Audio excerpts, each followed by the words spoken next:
we got to talk about this topic because I'm getting an influx of emails and calls about the subject. A lot of owner operators and small fleet owners are thinking to shut down their business because freight rates have decreased, especially in the US. Cross-border rates have also come down, but I think in the US we're seeing a significant drop in freight rates. So first, let's talk about if you're an owner operator or if you're thinking of getting into the industry, a company driver, lease operator, owner operator, watch this video because you don't want to be that guy that's shutting down. So I'll explain the most common mistakes that people have made in the last couple of years that are leading them to want to shut down, or they are not profitable enough in today's day.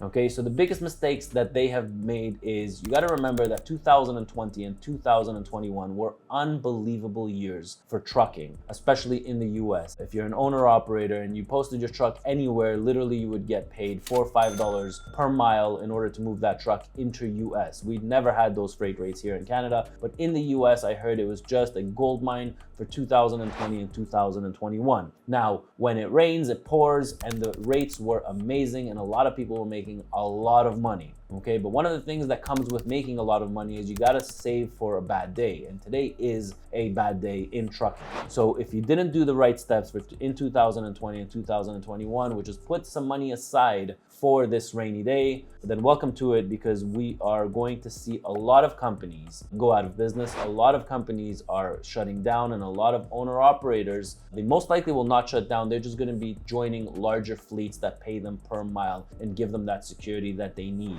So let's talk a little bit about spot markets and contract markets. So here, one of the approaches that we took when it was extremely busy in 2021 and people were just calling us, I think our ratings on our website were probably 300% more than any year in 2021, just because everybody was looking for a trucking company and nobody can find capacity. Well, what we did is we actually secured contracts in 2021. We secured contracts because we didn't want to be heavily dependent on the open market. So what we did is that probably 75% of our capacity went into contract work. So yes, we did end up getting a little bit less of a rate per mile for our contract work than there was in the open market, but it saved us for times like this. And if you are a small fleet owner or an owner operator and you did not take advantage, or you did not decrease for volume commitment, so we decreased our rates for volume commitment over the course of the next 24 months, 12 months, whatever it is, but we decreased our rates, took a little bit less of a cut when the rates were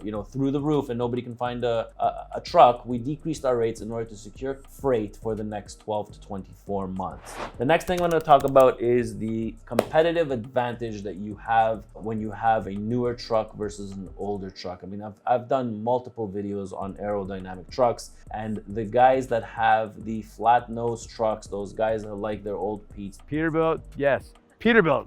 Those guys that like the old school iron, you are going to feel it, and you're going to feel it hard over the next year. And the reason for that is because any one of my trucks that we have here in our fleet, you probably spend between $2,000 to $3,000 a month more in fuel on any one of our trucks. You spend more on those old iron versus the new iron. I've done these videos. I've taken out my stats.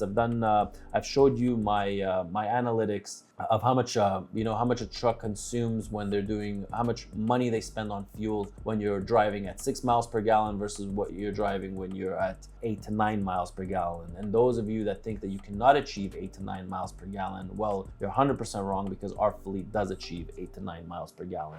The third thing that I'm going to talk about is, so remember that you are at a huge disadvantage when you have your old school iron. Also, as a fleet owner, when I go bid, when we have our when we get an RFQ and we're getting asked to bid, we're taking into consideration that our trucks do 8 miles per gallon, and when somebody else is giving the rates, if they're doing it 6 miles per gallon, we'll obviously win that RFQ, because we'll probably win that bid because our rates are coming a little bit cheaper than somebody else's rates. At the end of the day, you need to know what your cost per mile is. And this is a huge, huge factor. In order to be able to, when freight brokers are literally, they're making us fight, us carriers. I mean, when somebody's posting a load from Illinois to Georgia right now, there's hundreds of phone calls for that one load. And it looks like there's not enough work for the trucks, or, things are starting to shift in the wrong way. So freight brokers, they are killing it right now. They are literally chopping rates down, and it's coming down down fast and it's coming down hard.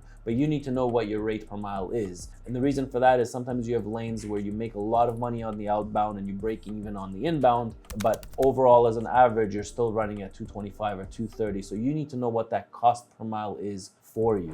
Another thing that will give you that competitive advantage is if you are cash positive. So what do I mean by that? So 2020 and 2021 were really, really good years. If you were able to put some money aside, now you are king. Cash is king. That's what they say. Now, the reason for that is because, as you see, as inflation happens and a recession happens, the cost of equipment is going to come down, and it's also going to come down fast. So trucks, trailers, I know they haven't come down as fast as people would like them to come down, but they are coming down. And from the Ritchie Brothers auctions, I see the reports all the time, and there is a decrease in used truck market and trailer market right now, and it's only going to get worse over the next 6 months. What does this mean? So if you have saved up and you have cash, that means you will be able to sweep up some really nice equipment soon for a really, really good price. So you got to take advantage of that.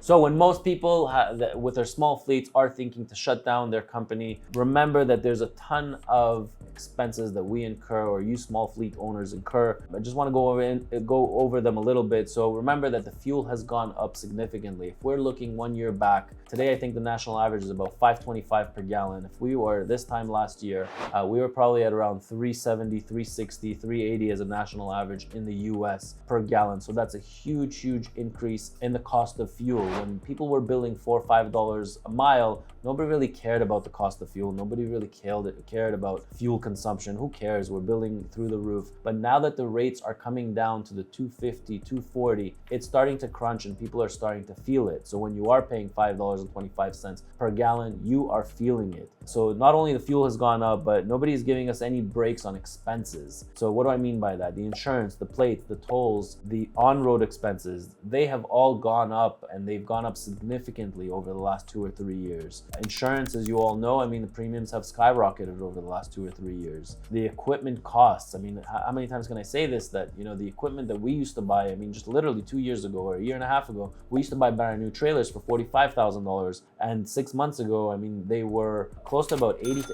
$85,000 for a brand new trailer. So the prices significantly shot up, and I feel like it's going to significantly drop down, causing a recession in our economy and causing you small fleet owners to go out of business. We're definitely going to see a lot of owner operators that are going to go on board with bigger carriers. So my advice to you guys is just wait it out. If you are solo and you have your own authorities and you're having a really hard time with freight, then maybe it's time that you join a bigger carrier in the US. I know that there's a lot of good carriers. There's a lot of not so good carriers, but there's definitely a lot of good carriers out there. And I feel for you guys, and it is a hard time. And that's why this channel is here, in order to unite North American truck drivers together so we can help one another out and feed off of each other's comments, feed off of each other's ideas.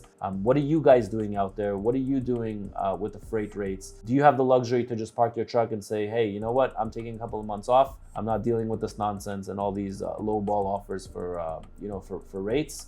What are you doing out there? So guys, don't forget to add and subscribe. In these tough times, it is extremely important that you have a really, really good tax accountant behind you. That's why in these videos, I recommend M7 Taxes, that has 13 locations across Canada and the US. When these tough times come, you need a good tax accountant that knows what they're doing. This accounting firm specializes in truck drivers, owner operators, and that's all they do. So fill out this form below and you'll receive a 30-minute free consultation from them. It'll literally take you 15 minutes. And if you don't like what they have to say, you don't need to sign on board with them. But fill out that form below and have them reach out to you. I'm Ronen, Ronen, and I'll catch you in my next video.